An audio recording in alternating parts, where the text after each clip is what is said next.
Krebs cycle एक set of cyclic reactions हैं जिसको क्रेब्स ने डिस्कवर किया था। इन सेट ऑफ रिएक्शंस को जो साइक्लिक ऑर्डर में हैं क्रेब्स साइकिल कहते हैं, साइट्रिक एसिड साइकिल कहते हैं या ट्राई कार्बोक्सिलिक एसिड साइकिल कहते हैं। कार्बोहाइड्रेट, फैटी एसिड्स और अमीनो एसिड्स ये सबके ब्रेकडाउन का एक कॉमन पाथवे है और ये सभी जो हैं एक कॉमन कंपाउंड बनाते हैं अपने ब्रेकडाउन के दौरान एसिटिल कोएंजाइम में, सभी अपने डिफरेंट वेज से। यूकैरियोटिक सेल्स में जो ग्लूकोज का ब्रेकडाउन होता है और जब एरोबिक कंडीशन रहती है तो उसके ब्रेकडाउन के लिए, पायरुवेट के फर्दर ब्रेकडाउन के लिए जो उसकी एंजाइम्स होती हैं वो माइटोकॉन्ड्रियल मैट्रिक्स में पाई जाती हैं। सिमिलर एंजाइम्स प्रोकैरियोट्स में उसकी प्लाज्मा मेम्ब्रेन और उसके साइटोसॉल में पाए जाते हैं। सिमिलर एंजाइम्स मतलब ये एंजाइम्स बहुत एंशिएंट हैं, ऐसा नहीं कि सिर्फ यूकैरियोट्स में ही ये एंजाइम्स पाई जाती हैं, ये प्रोकैरियोट से एंजाइम्स पाई जाती हैं। ग्लूकोज के ब्रेकडाउन से दो पायरुवेट के मॉलिक्यूल मिलते हैं और दोनों जो मॉलिक्यूल्स हैं पायरुवेट के उनमें 3 कार्बन होता है। तो पायरुवेट का जो ब्रेकडाउन होगा माइटोकॉन्ड्रिया के अंदर और उसके मैट्रिक्स में होगा, क्योंकि सभी एंजाइम्स उसके मैट्रिक्स में क्रेब्स साइकिल की पाई जाती हैं। तो सबसे पहला एंजाइम जो इन्वॉल्व होता है पायरुवेट के ब्रेकडाउन में वो होता है पायरुवेट डिहाइड्रोजिनेज।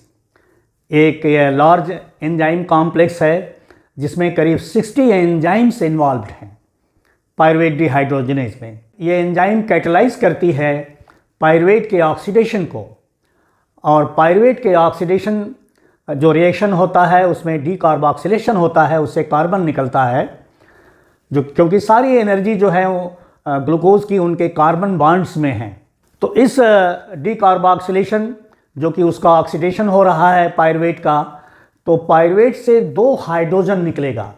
2 हाइड्रोजन निकलने का मतलब होता है कि 2 इलेक्ट्रॉन होगा और 2 प्रोटॉन होगा। तो 2 इलेक्ट्रॉन और 1 प्रोटॉन तो इस Na+ को रिड्यूस करने में लग जाएगा और NaDH जो बनेगा वो इलेक्ट्रिकली न्यूट्रल बनेगा और 1 प्रोटॉन H+ वो सेलुलर फ्लूइड में चला जाएगा।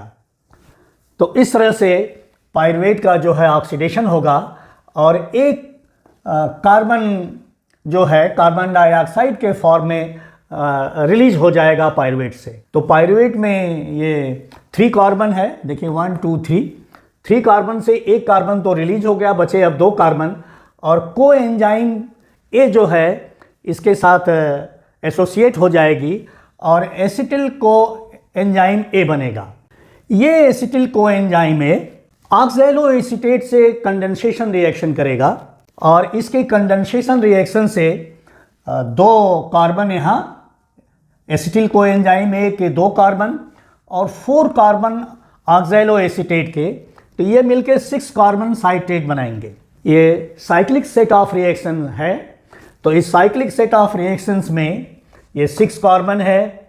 अब देखिए ये 6 एकोनाइट्रेट बनेगा, ये भी 6 कार्बन है।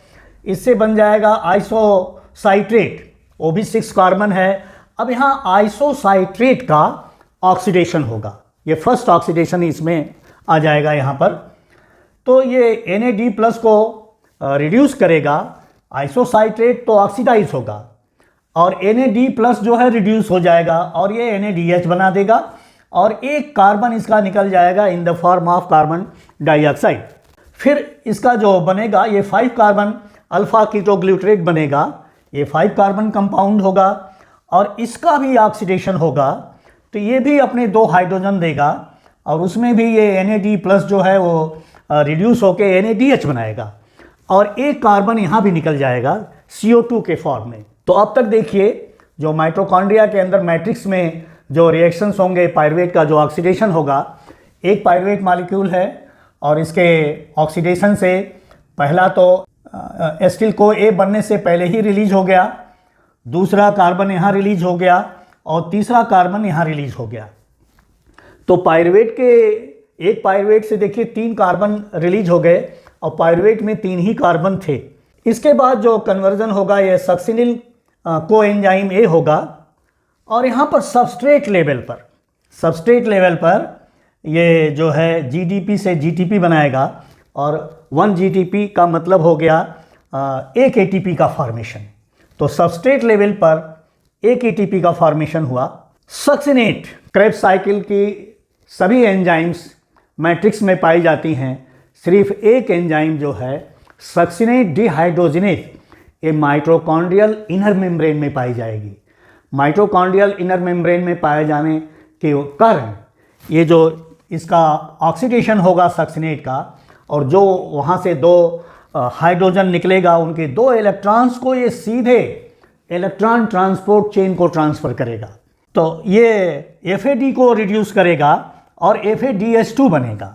सक्सिनेट के बाद इसके ऑक्सीडेशन से आ जाएगा फ्यूमरेट फिर चेंज हो जाएगा मैलेट में, और मैलेट का ऑक्सैलो एसीटेट बनने में यहाँ पर मैलेट जो है ऑक्सीडाइज होगा, मतलब यहाँ से भी 2 हाइड्रोजन निकलेगा और इस NAD+ को वो रिड्यूस करेगा, और NAD+ जो है रिड्यूस होके NADH बनाएगा और एक प्रोटॉन रहेगा।